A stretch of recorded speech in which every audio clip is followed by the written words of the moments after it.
we've all been there. You're having a heated discussion with a family member or significant other. You're at an impasse. You feel one way, they feel another, and the middle ground is the furthest thing away. There's nothing left to do. You've expanded and exhausted all avenues. Now, you feel these dreaded words escaping your lips. Well, we'll just have to agree to disagree. But those words, or any other phrase that politely stands in for stop talking, will not restore harmony. Not only that, but it could also do permanent harm to those important family bonds. Careful communication can be mentally exhausting, and pressing pause is always okay. But if you never unpause, you can cause stress and resentfulness, and after a while, that strain can end a relationship. It's also important to accept that not all relationships can or should be saved. But hopefully by not agreeing to disagree and actually using communication tactics to get to the heart of the disagreement, you can know that the relationship ended. Well, for a clear reason and not over a misunderstanding that was never addressed. So let's go in and welcome our guest on this Friday, the magnificent married mercenaries, Jamie and Doug Baker. I go out of my way. When I know you two are going to be on the show, I sign up for it. I want to do it. And Jamie, ladies first, we'll start with you. Do you use the agree to disagree method, or do you talk things out with Doug? Well, with Doug, I mean, in any healthy relationship, agreeing to disagree on any subject is not healthy. That's just dismissing it. We always talk about it. We try to hear each other's point of view, and I'm always right. What about you, Doug? Sadly, that's correct. No, I think this we agree to disagree is a cop-out. It leads to anger, frustration, upset. There are other ways to have a conversation than just using that lazy way to stop it. You say that, Doug, a lazy way. So I'll ask you, and I'm pretty sure I already know your answer. To say agree to disagree, is it just a coward's way out of the argument? Absolutely it is. It absolutely is. Because it takes harder work to reach a consensus or to show more respect for whoever you're talking to. That takes more effort than just saying, hey, we agree to disagree, which means you're wrong. Jamie, if someone said that to you, how did that make you feel? Well, I would be frustrated because that's like leaving loose ends even looser. And it's lazy, like you guys said. You don't want to hear the other person's point of view or perception and just leave it as it is. I don't agree with that. Doug, quickly, the article that was sent, the tactics like looping and reframing, 10 seconds or less, do you think they can help? Yes, very much so. Basically, it's just saying, hey, we agree, as an example, that we want to secure a house. We want to protect ourselves inside our house. What we don't agree is whether or not we want a gun or a dog.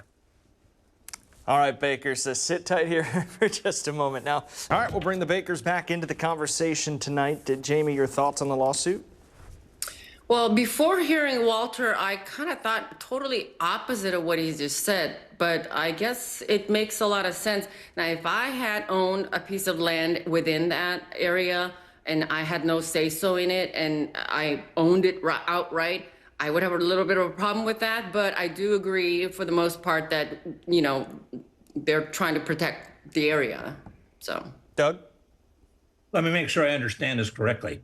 One guy in Texas decides to file a lawsuit regarding land here in California, okay, and he mentions Democratic presidents, but no Republican presidents in the background. No, this is a political and a sham, and the hell with this guy. Just to clarify, Doug, the guy is here, the company is out of Texas.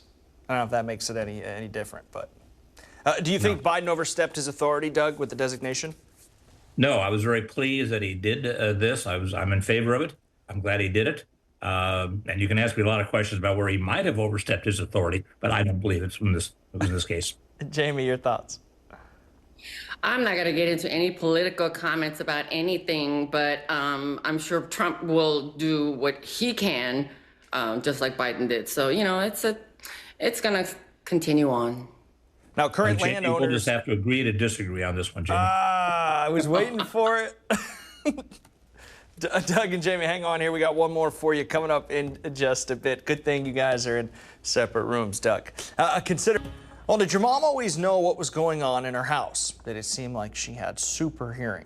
Well, you might have been able to fool your dad, but what was going on, but your mom always heard. Did she have a hearing advantage? Could that even be real? Well, the quick answer is yes. Women have approximately 2 decibels more sensitive hearing than men across all populations. Researchers spanning 5 countries have discovered that biological sex, not age, is the dominant factor in hearing sensitivity. For decades, researchers have attributed hearing differences primarily to factors like age, noise exposure, and genetics. But this new research shows that where you live and whether you're male or female play much bigger roles in determining what you hear than previously thought. So we'll bring in, of course, the Bakers again. Jamie, did your mom have super hearing? Oh yeah, she was a super woman. At times, I thought she was a ventriloquist because she could speak. I didn't have to move her lips. Women are far more sensitive. It's a given.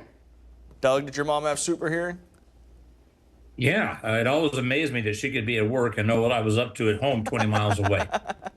Well, as well as having a higher hearing sensitivity, women also perform better in other hearing tests and speech perception, indicating that their brains are also better at processing the information.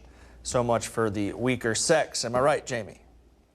Oh yeah, women are so strong and so resilient. I mean, our bodies were made to give life, to give birth to sometimes the size of a watermelon. I mean, you know, it's like I said, it's a given. We hear better, we know better. Okay, just accept it. Doug, dare you comment on this? No. So, no, I'm not going to. No, I'm fearful. How do you get away with anything, though, Doug, if Jamie can hear everything?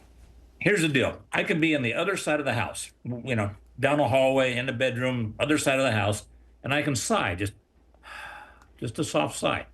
And I'll hear her yelling from the other side of the house, "Why are you sighing? Is there something wrong?" And my God, how does she know that? Now, I can sit next to her, right next to her, and I could talk to her, and I'll say what I want to say, and then I wait for a response. And typically the response is, "What? Were you talking?" Yeah. So the way I get away with things is just do it while I'm standing right next to her. I believe that's called selective hearing, Doug. Right, Jamie? Yes, it is. Yes, it is. Bingo. I appreciate you both. I hope you have a great weekend. Thanks, as always, for coming on, and we'll chat soon.